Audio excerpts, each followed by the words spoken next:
جوفی کی تحقیق یہ تلاش کر کے لائے تھے، فتح الباری میں سعد نے فتح الباری دکھائی جس میں جوفی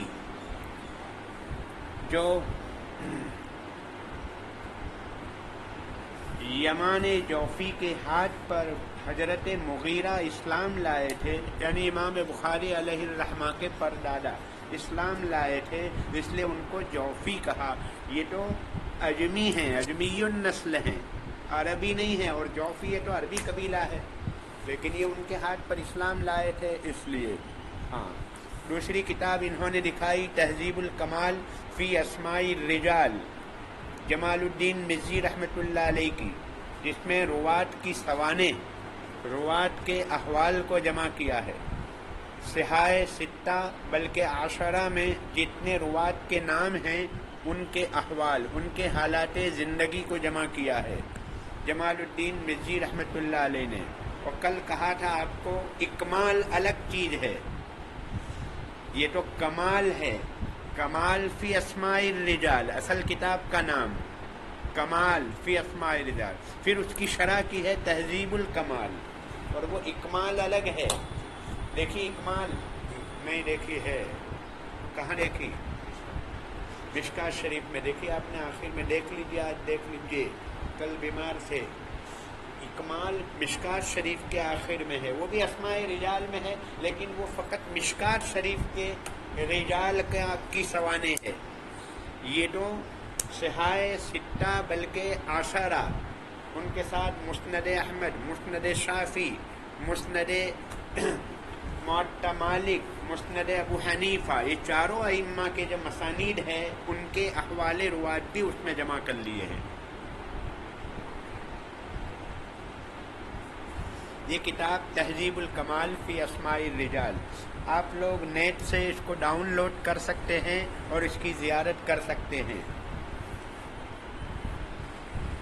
کرنی ہو تو، نہیں کریں گے تو پھر مطبخ والے کر لیں گے، اس لیے آپ فکر نہ کریں جی، ہے نا، طباخ ہیں وہ ملازمین ہیں، یہ تہذیب الکمال کی زیارت کر لیں گے۔ کس نے کیا زیارت کی، کس نے کون سی کتابیں دیکھی، یہ وہ مجھے اطلاع دیا کرو، میسج بھیجا کرو۔ چلیے بیٹھیے، اس کو پڑھ لیجیے، یہ نیشاپور کا تذکرہ پڑھ لو، کون کون علماء ہوئے، انہوں نے امام مسلم کا تذکرہ کیا ہے کہ نہیں، دیکھو کیا ہے، کن الفاظ میں کیا ہے، ان کے مزار پر حاضری ہوئی یا نہیں ہوئی، کون سی جگہ پر واقع ہے۔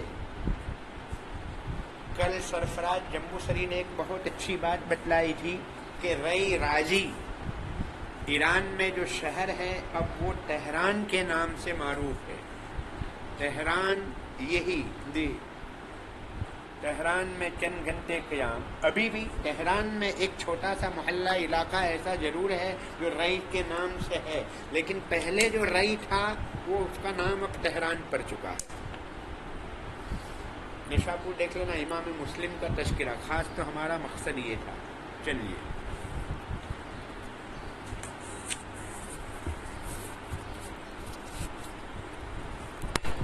بھائی، مطالعہ کرنا پڑے گا، ہوم ورک کرنا پڑے گا، نہیں ہو سکتا ہے تو آپ معذور کی فہرست میں نام لکھوا دیجیے ہمیں،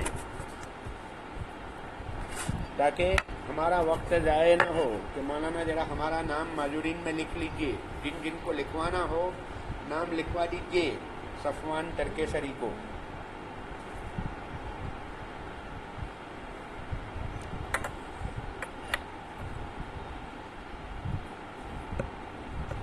بسم اللہ الرحمن الرحیم، الحمد للہ رب العالمین، والصلاة والسلام علی اشرف الانبیاء والمرسلین وعلى آلہ واصحابہ اجمعین، اما بعد، فإن اصدق الحدیث کتاب اللہ وخیر الہدی ہدی محمد صلی اللہ علیہ وسلم وشر الامور محدثاتها وكل محدثة بدعة وكل بدعة ضلالة وكل ضلالة في النار۔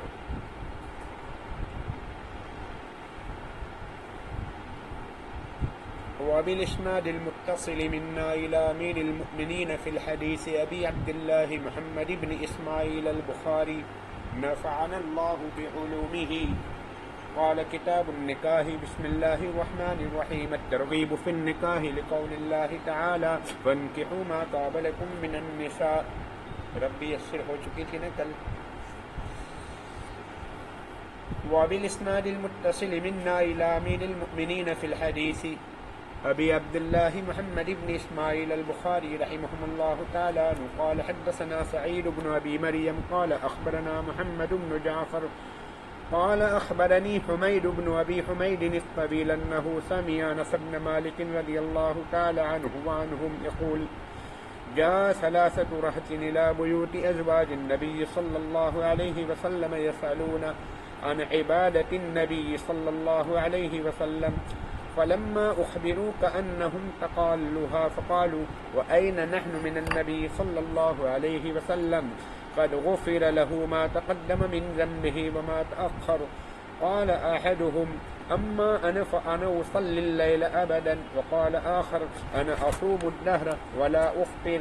وقال آخر وأنا أعتزل النساء فلا أتزوج أبدا.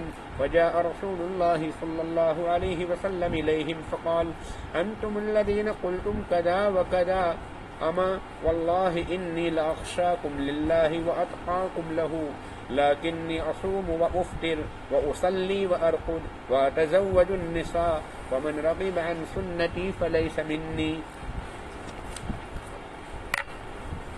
کتاب النکاح، اس میں 5 مباحث.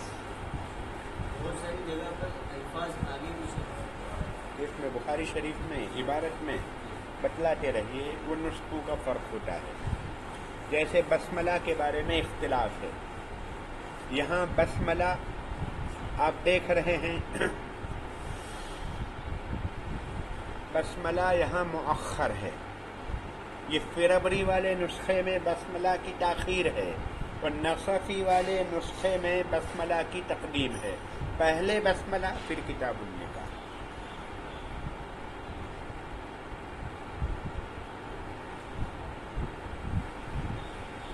بشرا نے اختلاف نسخ کو مستقلاً حاشیے میں ذکر کیا ہے.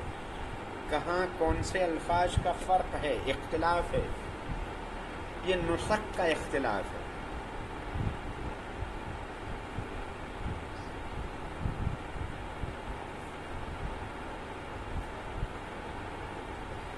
کتاب النکاح کی ذیل میں 5 مباحث، ان میں سے معنی نکاح، حکم نکاح، مقاصد نکاح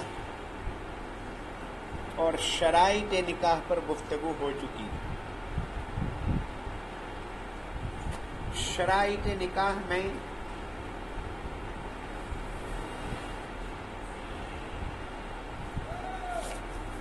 ایک قید اتحاد مجلس کی بھی ہے. خیر وہ آئندہ ارکان نکاح کے ذیل میں آئے گی. اصل میں کل ایک طالب علم نے سوال کیا تھا، فاروق شاہجہاں پور، محمد فاروق شاہجہاں پور ہے نا کوئی جی، فاروق شاہجہاں پور نے یا شہباز ہے، دونوں ہیں. شاہجہاں پور کے 2 ہیں. کوئی طالب علم نے کل سوال کیا تھا کہ فون کے اوپر نکاح کرنا جائز ہے، یعنی کون طالب علم ہے اپنا نام لکھ کر بھیجیے. فون کے اوپر نکاح جائز نہیں.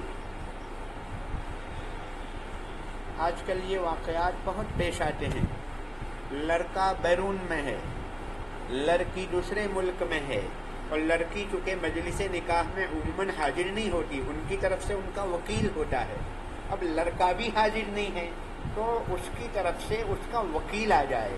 نہ یہ کہ مجلس نکاح میں فون چالو کر دیا، اسپیکر آن کر دیا اور آپ یہ سمجھیں کہ ایجاب کر لیں کہ آپ نے فلاں بنت فلاں کے ساتھ نکاح آپ کا کیا، قبول کیا.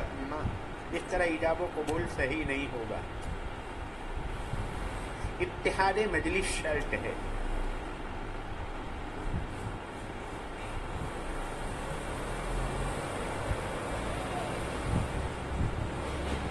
ایجاب و قبول دونوں ایک ہی مجلس میں ہو رہے ہوں. اب صورت کیا ہوگی؟ ان حالات میں دونوں کا وکیل آ جائے مجلس نکاح میں، جیسے لڑکی کا وکیل آتا ہے تو لڑکے کا بھی وکیل آ جائے. ابھی ہم نے 3 مہینہ پہلے ایک نکاح کرایا تھا ہمارے بھانجے کا، وہ اسی طرح کیا تھا. نکاح ہمارے ذمے تھا پڑھانا، تو دونوں کے وکیل کو بلا لیا تھا. کچھ لوگ وہاں تماشائی بن کر دیکھ رہے تھے کہ مولانا ابھی موبائل چالو کریں گے، اسپیکر آن کریں گے اور واٹس ایپ چالو کریں گے اور دونوں کا فوٹو اور یہ وہ پروجیکٹر کے اوپر دکھائیں گے، لیکن کچھ نہیں ہوا. دونوں کے وکیل کے ذریعے نکاح ہو گیا. نکاح آسان ہے، شریعت یہ بتلانا چاہتی ہے آسان ہے. نکاح جتنا آسان ہوگا گناہ اتنا مہنگا ہوگا. نکاح کو مہنگا بناؤ گے تو گناہ سستا ہو جائے گا، زنا سستا ہو جائے گا، بے حیائی عام ہوگی. کتنا آسان ہے، کوئی مسئلہ ہی نہیں ہے. جیسے لڑکی کا وکیل ویسے لڑکے کا وکیل. لڑکا کسی کو وکیل بنا دے، اپنے والد کو، اپنے بھائی کو، کہ آپ میری طرف سے قبول کر لینا، بات ختم ہو گئی. جیسے لڑکی کا باپ لڑکی کی طرف سے ایجاب کرتا ہے تو یہاں لڑکے کا باپ لڑکے کی طرف سے قبول کر لے، مسئلہ ختم ہو گیا. لیکن فون کے اوپر نکاح صحیح نہیں ہوگا، اس لیے کہ اتحاد مجلس جو شرط ہے اس کا فقدان ہے. ایجاب و قبول دونوں ایک مجلس میں ہو رہے ہوں، یہ شرط ہے. شرائط ایجاب و قبول میں سے ایک یہ ہے اتحاد مجلس. جس مجلس میں ایجاب ہو رہا ہو اسی مجلس میں قبول ہو رہا ہو. لڑکا اگر بیرون میں ہے وہاں فون کے اوپر اگر وہ قبول کرے گا تو مجلس بدل گئی. بلکہ لڑکی کی طرف سے جو ایجاب ہوا، پھر درمیان میں اگر وقفہ ہو گیا 5 منٹ کے لیے، کوئی کسی بنیاد پر توقف ہوا، کوئی مسئلہ کھڑا ہوا، اگر توقف ہو گیا تو کہا جائے گا مجلس بدل گئی. دلہا میاں پانی پینے کے لیے چلے گئے، مجلس بدل گئی، تو پھر وہ ایجاب کا اعادہ کرنا پڑے گا. لڑکی کے وکیل سے جو ایجاب لیا تھا وہ اعادہ کرنا پڑے گا.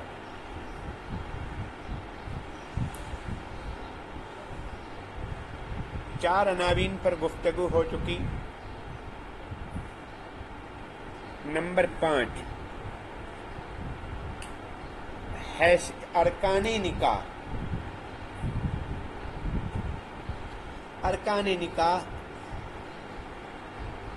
ایجاب و قبول بلفظ الماضی. ایجاب و قبول بلفظ الماضی.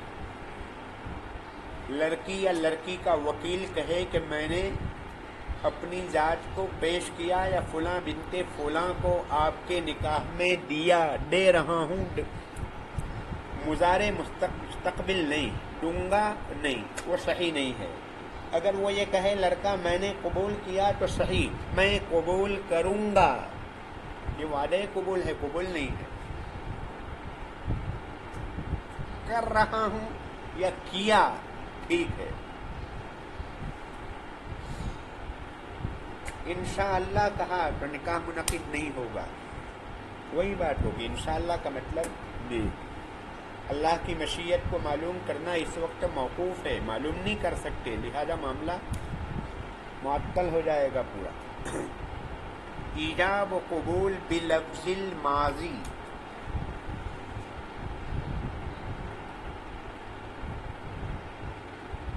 چھٹا عنوان حیثیت نکاح. حیثیت نکاح. نکاح از قبیل عبادت ہے یا از قبیل معاملہ ہے؟ معاملہ مالیہ کی قبیل سے ہے یا عبادت کی قبیل سے ہے؟ حضرات حنفیہ اور حنابلہ کے نزدیک نکاح عبادت ہے.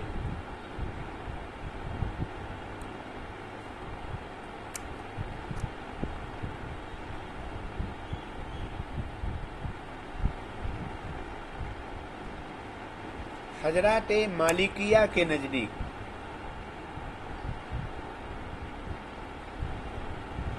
قوت کی تعبیر اختیار کی جاتی ہے. قوت لا يموت کہتے ہیں نا، قوت. قوت یعنی جس کے بغیر زندگی مشکل ہو.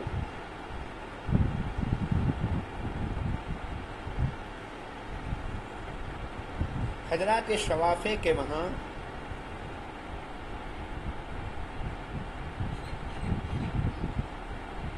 یہ معاملات کی قبیل سے ہے.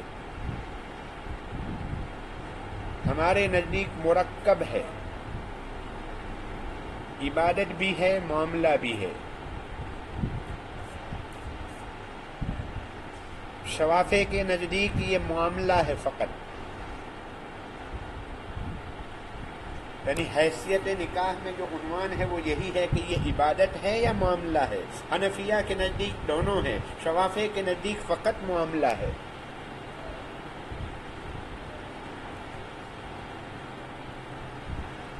اس میں عبادت کی شان نہیں.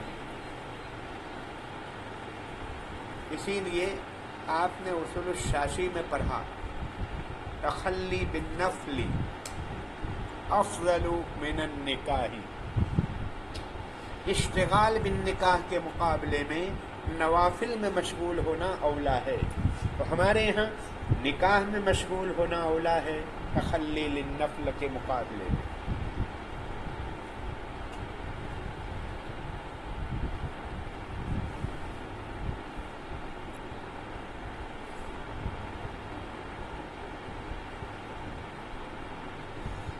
حضرات حنفیہ یہ کہتے ہیں کہ اس کا عبادت ہونا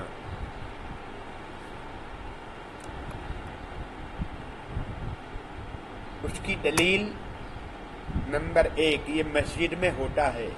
اگر یہ فقط معاملہ ہوتا تو مسجد میں جائز نہ ہوتا، جیسے خرید و فروخت مسجد میں جائز نہیں. نمبر 2 اس میں خطبہ ہوتا ہے. اگر یہ فقط معاملہ ہوتا تو اس میں خطبہ نہ ہوتا. ولیمے کی سنیت، یہ ساری دلیلیں ہیں عبادت ہونے کی.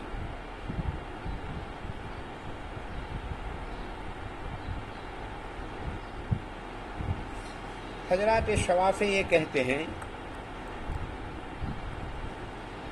کہ یہ معاملہ محضہ ہے، اس لیے کہ زین للناس حب الشہوات من النساء، اللہ نے لوگوں کے لیے مزین کر دیا شہوات کی محبت کو. مقام مذمت میں شہوت کو ذکر کیا، شہوت کو مقام مذمت میں ذکر کیا. اگر یہ عبادت ہوتی تو اس کو مقام مذمت میں ذکر نہ کرتے. اس کا جواب یہ ہے کہ آیت شریفہ میں فطری محبت کا ذکر ہے. فطری محبت جو حدود میں ہو وہ مذموم نہیں ہے، اس میں افراط مذموم ہے. حد تجاوزی کرنا، ارے باب شہوت میں اعتدالی کیفیت ہو، حدود میں رہ کر اگر شہوت کی تکمیل ہو تو پھر یہ مذموم نہیں ہے. قابل مذمت تو شہوت وہ ہوا کرتی ہے جو درجہ افراط اختیار کر لے. جائز اور ناجائز محل کو دیکھے بغیر آدمی اپنی شہوت کی تکمیل کرے تو پھر یہ قابل مذمت.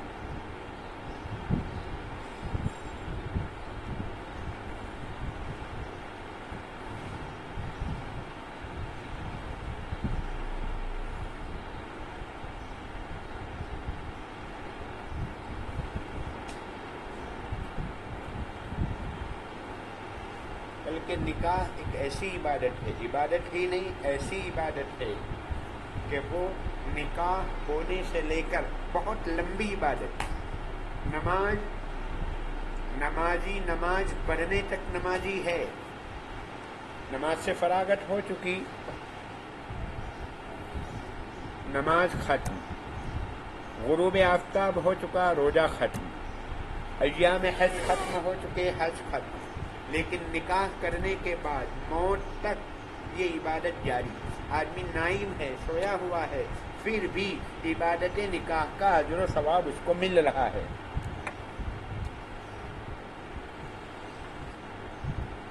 موت تک، بلکہ علامہ شامی علیہ الرحمہ لکھتے ہیں کہ دو عبادت ایسی ہے کہ جو جنت تک جاری رہے گی. ایک ایمان جنت تک جاری، نکاح جنت تک جاری. یہی منکوحہ، یہی بیوی وہاں جنت میں حوروں کی بھی سردار ہوگی.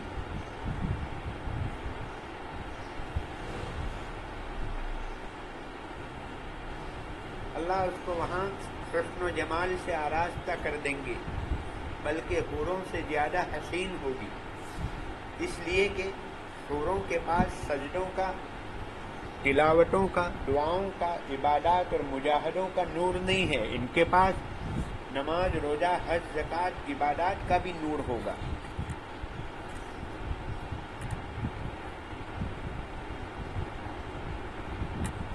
کتاب النکاح.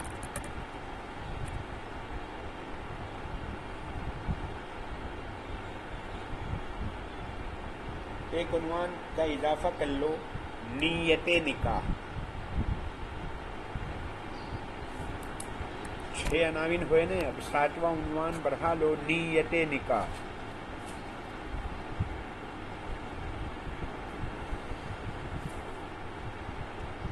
پہلی نیت اتباع سنت کی ہونی چاہیے.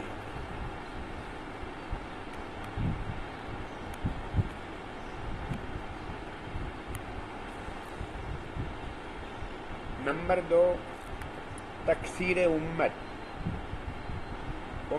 محمدیہ میں اضافہ ہوگا جو حضور کی خوشنودی کا باعث اور فخر کا باعث ہوگا. انی مکاثر بکم الامم.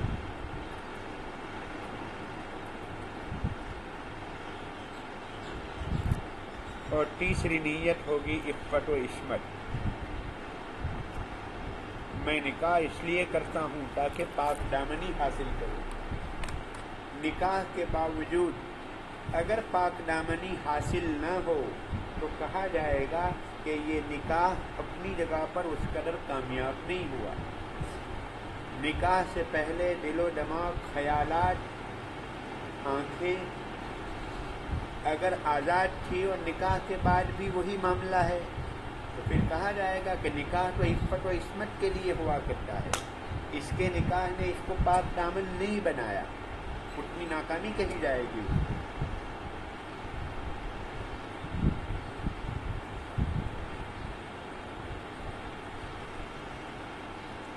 نکاح،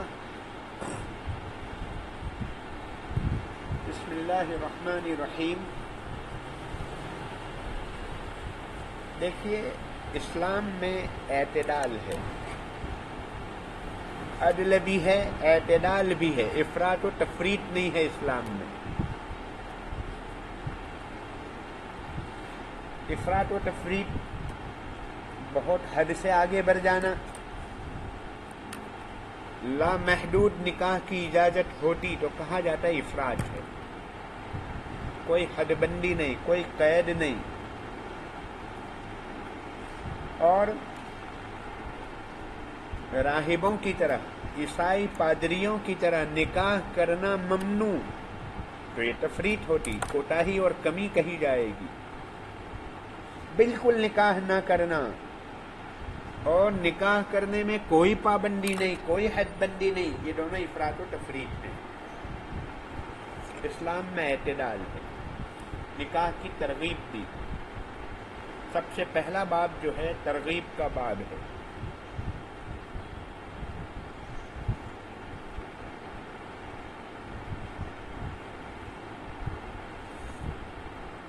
اسلام میں نفس کشی نہیں، رحمانیت نہیں ہے، ترک لذات نہیں ہے. اسلام یہ کہتا ہے کہ فطری تقاضوں کو فطری طریق پر پورا کیا جائے. اللہ نے شہوت رکھی ہے، یہ من جانب اللہ ہے. اس شہوت کو ایک فطری چیز ہے، پیدائشی چیز ہے، من جانب اللہ ہے. اس کو فطری طریق پر، جائز طریق پر اس خواہش کی تکمیل کی جائے، ناجائز طریق پر خواہش کی تکمیل نہ کی جائے.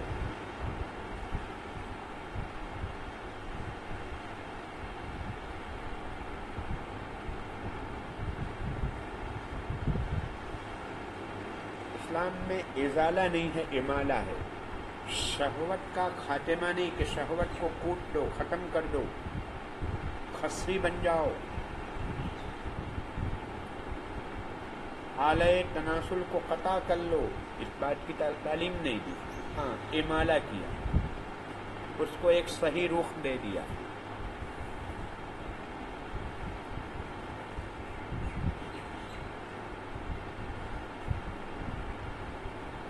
الترغیب فی النکاح، ترغیب کا عنوان قائم فرمایا.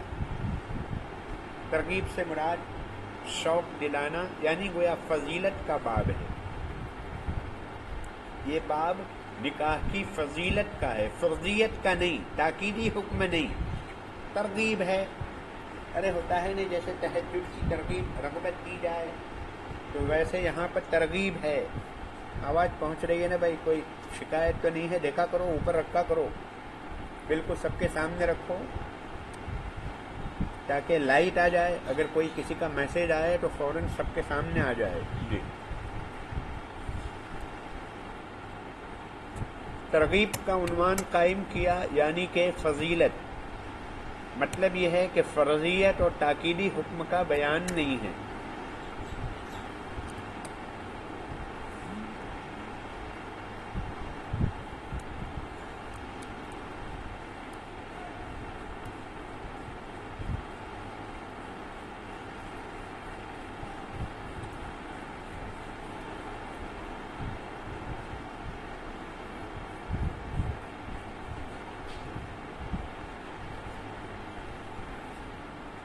احکام نکاح اور حکم نکاح کے ذیل میں پوری تفصیل آ چکی ہے کہ نکاح کا حکم عام حالات میں نکاح سنت موقدہ ہے. حالت اعتدال میں نکاح سنت موقدہ.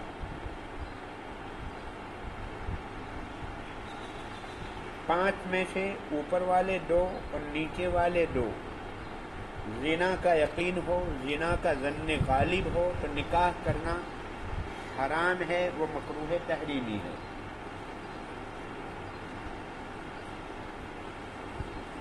ارے وہ نکاح نہ کرنے پر زنا کا یقین ہو تو نکاح کرنا فرض،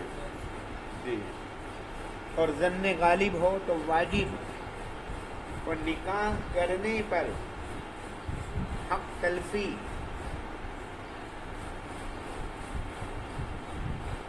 عدم ادائے حقوق کا یقین ہو تو پھر نکاح کرنا حرام، اور عدم ادائے حقوق کا ظن غالب ہو تو نکاح کرنا مکروہ تحریمی. اور عام حالات میں اعتدالی کیفیت میں نکاح کرنا سنت موقدہ.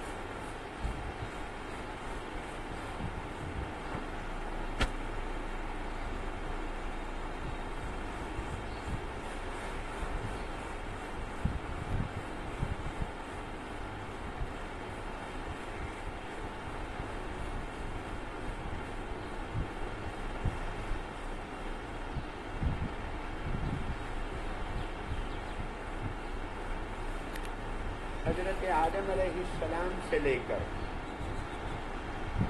ہر نبی نے نکاح کیا. وما ارسلنا من قبلک من رسول الا رجالا نوحی الیہم. کیا ہے آگے؟ وجعلنا لهم ازواجا وذریہ، وہ جو آیت شریفہ ہے. وجعلنا لهم ازواجا وذریہ، ہر نبی کے لیے نبیوں نے نکاح کیے، ان کی بیویاں تھیں، ان کی اولاد تھی، سوائے حضرت عیسیٰ اور یحییٰ کی.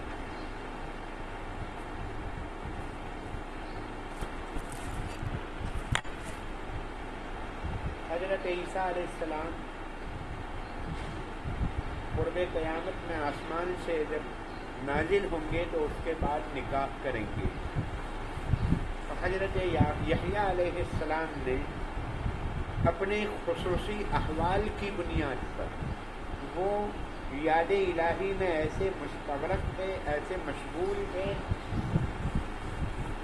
نکاح کی قدرت تو تھی، انین نہیں تھے، نامرد نہیں تھے، لیکن